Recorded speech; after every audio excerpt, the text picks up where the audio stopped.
আপনি কি জানেন বিশ্বের সবচেয়ে ভয়ঙ্কর গুপ্তচর হামলাগুলোর পেছনে কে থাকে? ইসরায়েলের নাম শুনলেই অনেকের চোখে ভেসে ওঠে যুদ্ধ, ট্যাঙ্ক, রকেটের ছবি। কিন্তু এই যুদ্ধের আরেকটা ময়দান আছে, যেখানে ট্যাঙ্ক না, অস্ত্র না, বরং তথ্যই সবচেয়ে বড় অস্ত্র। আর এই যুদ্ধ চলে নীরবেই, ছায়ার ভেতর। আজকের ভিডিওতে আমরা জানব ইসরায়েলি গোয়েন্দা নেটওয়ার্ক কিভাবে কাজ করে, বিদেশের মাটিতে কিভাবে তারা শত্রুদের খুঁজে বের করে, হত্যা করে, এবং কিভাবে এক একটা মিশন সিনেমার চেয়েও বেশি থ্রিলিং। 2024 সালের 27 সেপ্টেম্বর লেবাননের রাজধানী বৈরুত এক আকস্মিক বিমান হামলায় নিহত হলেন হিজবুল্লাহ প্রধান হাসান নাসরাল্লাহ। সাথে মারা গেলেন তার সিনিয়র কমান্ডার ও সদস্যরাও।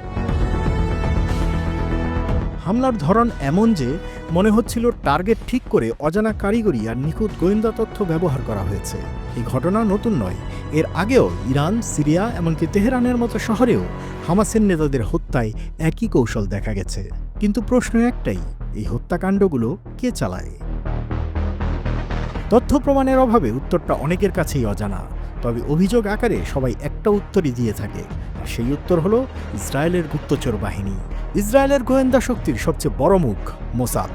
1949 সালে গঠিত এই বাহিনী ইসরায়েলি স্বার্থ রক্ষায় বিদেশের মাটিতে অপারেশন চালায়। মোসাদের দায়িত্ব কি?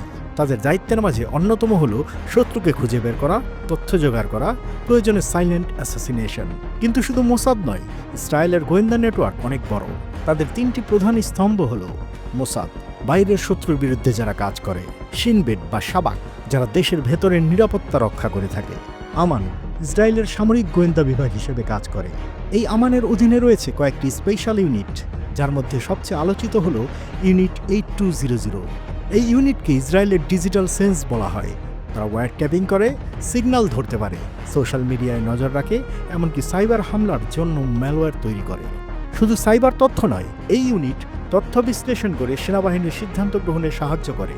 ধারণা করা হয় 2010 সালে ইরানের পারমাণবিক স্থাপনায় যে স্টাক্সনেট ভাইরাস দিয়ে ধ্বংসযজ্ঞ চালানো হয়েছিল, তার পেছনেও ছিল ইউনিট 8200। ইউনিট 9900। যদি 8200 ইসরায়েলের কান হয়, তাহলে 9900 তার চোখ। তাদের কাজ স্যাটেলাইট, ড্রোন, স্পাই প্লেনের মাধ্যমে চিত্র সংগ্রহ। সেই ছবি থেকে তৈরি হয় 3D ম্যাপ, যেটা ইসরায়েলি সেনাদের রণকৌশলে সাহায্য করে। গাজা, লেবানন, এমনকি ইরানের গুরুত্বপূর্ণ এলাকায় স্ক্যান করে ইউনিট 9900। তাদের কাছে এমন প্রযুক্তি আছে যেটা দিয়ে ভবনের ভেতরের কাঠামো বোঝা যায়। ইউনিট 504। এই ইউনিট হিউম্যান ইন্টেলিজেন্স বা মানুষের কাছ থেকে তথ্য সংগ্রহ করে। তারা সীমান্তের ভেতরে বাইরে লোক নিয়োগ করে, লোকাল সোর্স থেকে শত্রুর তথ্য সংগ্রহ করে এবং সেই তথ্য মোসাদ বা আমানকে দিয়ে দেয়। ব্রাঞ্চ 54, ইসরায়েলের সাম্প্রতিক গোয়েন্দা ইউনিট। 2023 সালে গঠিত এই ইউনিটের টার্গেট একটাই, ইরান। ইরানের বিপ্লবী রক্ষী বাহিনী, পাসদারান এবং পরমাণু স্থাপনাগুলোর উপর নজর রাখাই এদের কাজ। তাদের গবেষণা করে এমন জায়গায় চিহ্নিত করা হয় যেখানে যুদ্ধে প্রথম হামলা চালানো হবে। কিন্তু এত উন্নত প্রযুক্তি থাকা সত্ত্বেও প্রশ্ন তোলা হয়, কেন 2023 সালের 7ই অক্টোবর হামাসের হঠাৎ আক্রমণ ঠেকাতে পারেনি এই গোয়েন্দা ইউনিটগুলো? বিশেষজ্ঞরা বলছেন, গোয়েন্দা তথ্য পাওয়া একটা ব্যাপার, তবে সেই তথ্যকে গুরুত্ব দিয়ে কাজে লাগানো আরেকটা ব্যাপার। তবুও স্বীকার করতে হবে, বিশ্বের যে কোনো আধুনিক রাষ্ট্রের তুলনায় ইসরায়েল গোয়েন্দা তথ্য সংগ্রহ ও আক্রমণে অনেক বেশি এক্সপার্ট। তাদের এই শক্তির পেছনে কাজ করছে এলিট ট্রেনিং, অত্যাধুনিক প্রযুক্তি এবং ডিকেডস অফ রিয়েলওয়্যার এক্সপেরিয়েন্স।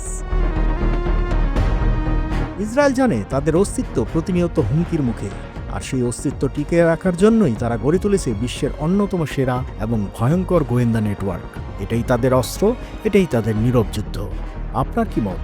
ইসরায়েলের এমন হাইটেক গোয়েন্দা শক্তি কি বিশ্ব নিরাপত্তার জন্য হুমকি, নাকি কৌশলগত আত্মরক্ষার অনন্য উদাহরণ?